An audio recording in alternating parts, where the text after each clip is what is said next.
twist style. A nigga with an attitude thanks to y'all. I don't give a fuck, I keep it gangsta, y'all. Ride for my side in the CPT. Yo, what's up? This is DJ Yella from the world's most dangerous group. I'm from the city of Compton in the US, right near LA in California. I've been DJing since the early 80s. Well, I haven't DJed in a long time, you know, from the NWA group. And I was a producer there, DJ and stuff. So now I'm just getting back to DJing. I've been DJing since the 80s for a while. The first time meeting Dre was, we were both DJs at the same club, and you know, I was turning him out a little bit. You know, I used to whoop him on the table. But nah, that's how we met. We became great friends. You know, we've been friends over 30 years, 31 years or something like that. So, and Eazy, Dre knew him first. He brought him around later in the Wrecking Crew days, almost at the end, before we started NWA, and he brought him around, and you know, we just clicked. Everybody just clicked, just like that. Well, when Eazy passed in '95, and I just said right after that, I just said, you know something, I'm done with music, and boom. And I was already starting the dope industry. Even Eazy was around when I was doing it, and I was just kind of just playing with it. But once he passed away, I did it for 15 years. And I made over 300 movies, produced, directed, edited, took pictures, you know. I wasn't in the movies, but I jumped into it just like producing a record. I want to do everything. I want to wear all the hats. So I just jumped in and just did it. And, you know, I went in there as not looking at girls, but as, you know, production, a business, making money. Exactly what I did. I have so many memories with Eazy. I mean, you know, the most memorable one is the one in January before he passed. We was on a plane together flying home, and he was just, and that's the first time we sat together on the plane. Usually it's me and Dre or me and somebody else, but that was the first time we actually sat together on the plane, and we just talked all the way. And I didn't know that was really, I mean, my last time really seeing him and talking too much. So that was the most memorable time I did. The clothing line, I just started Attitude, and the name just came up, you know. Just like attitude, you know. It could be a happy attitude, bad attitude, whatever kind of attitude. Everybody got attitude. I don't care if it's a little baby, they got attitude. So, you know, it just came up with it, simple, and it just, I'm putting it out there, just starting this one, and I'm putting it out there everywhere.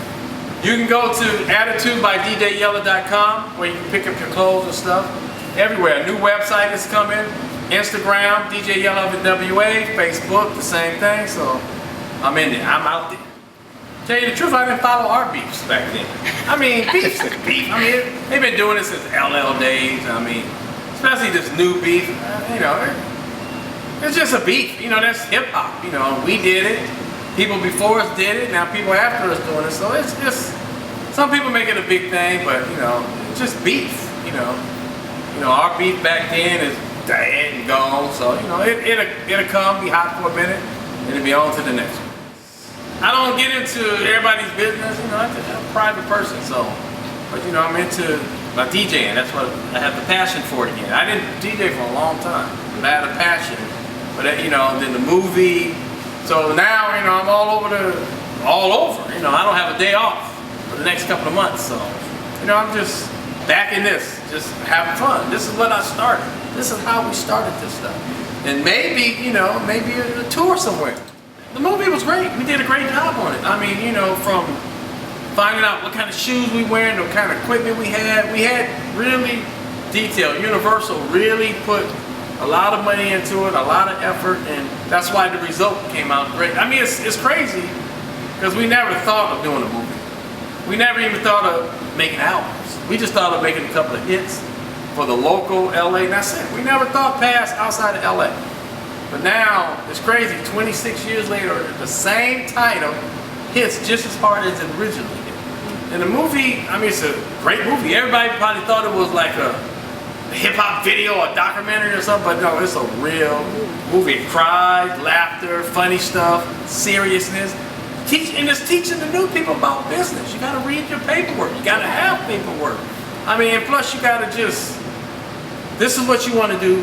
Do it. Don't let nothing, police, FBI, whatever it is, stop you. Just do what you're passionate. And don't change what you want to do because they doing it over there. You just do it. That's how we did it. We didn't stop. We just did it. And we didn't go oh, we're gonna be number one, we're gonna be, no, we just did it. And we didn't do it, if you see from the movie, my character, it wasn't about the money, it was about the women. I didn't care about money. You know, it wasn't about the money until it got big and, you know, started selling millions of records. But, you know, nowadays, you gotta watch more, you know. It ain't no more handshakes. Now it's all about paperwork, make sure somebody read it, lawyers, all this stuff. So, the movie was right on time. I mean, you know, we had to move a couple of people up to meet earlier because we got 10 years of history in the 2 hours and 25 minutes. So we had to, when we Hollywood-wide stuff, it wasn't a fake story. No, the timeline is right. It's just we had to make some stuff look good. To us, our true life was like black and white. But the movie brought it out to full HD color. So, I mean, it just, I mean, the story is there. The story's pretty accurate. I mean, it's pretty close. You're not going to get no closer. So, you know, we just had to move characters around, you know, because we really didn't, you know, we didn't look at ourselves as big and stuff like that. So, you know, the movie just added glamour and color to us. So, it was pretty accurate.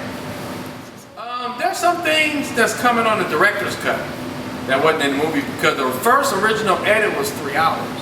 So we had to cut almost 40 minutes out of it, 35 minutes. So director's cut, and I think, if I'm not mistaken, the pre-sales for the DVD was out when the movie came out. And that is like unheard of right there. So it's so crazy that we starting a whole new trend of different things. You know, the way they promoted the movie and all that stuff. So there's a few things that didn't get in the movie. And there's not, I talked to Q, we put the best stuff in the movie. We thought about it. What else can we do to this movie? Nothing. The movie is right on time. Oh, I mean, great.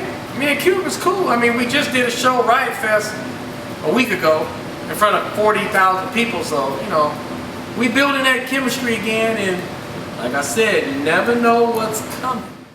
You know something? The schedule been so busy. New stuff is hard. The clothing line, the DJing. You know, I'm out every night almost. You know, I don't even go home no more. So it's a bunch of stuff. The website is coming. So it's a bunch of stuff coming. There's so much coming. It just can't even mention it.